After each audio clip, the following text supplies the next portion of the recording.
नमस्कार दोस्तों।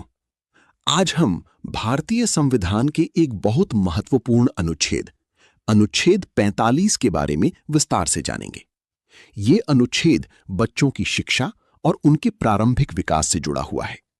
भारत के भविष्य को मजबूत बनाने में ये अनुच्छेद बहुत बड़ी भूमिका निभाता है। तो आइए आसान हिंदी में समझते हैं कि अनुच्छेद 45 क्या कहता है, इसका उद्देश्य क्या है और इसका महत्व कितना बड़ा है। Indian constitution article 45। भारतीय संविधान का अनुच्छेद 45 संविधान के भाग 4 पार्ट 4 में आता है। ये राज्य की नीति निदेशक तत्वों directive principles of state policy का हिस्सा है। इस अनुच्छेद का मुख्य उद्देश्य छोटे बच्चों को प्रारंभिक शिक्षा और देखभाल उपलब्ध कराना है। अनुच्छेद 45 कहता है, राज्य 6 वर्ष से कम आयु की सभी बच्चों के लिए प्रारंभिक बाल्यावस्था की देखभाल और शिक्षा प्रदान करने का प्रयास करेगा।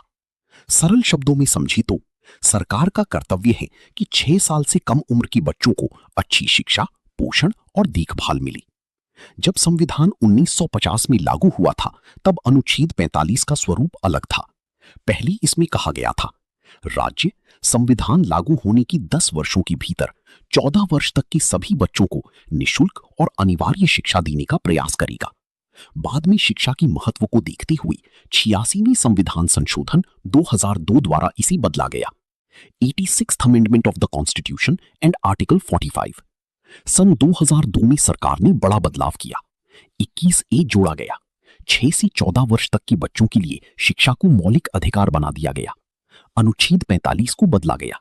अब इसका ध्यान छोटे बच्चों यानी 6 वर्ष से कम उम्र के बच्चों की देखभाल और शिक्षा पर केंद्रित किया गया। प्रारंभिक बाल्यावस्था शिक्षा क्या होती है,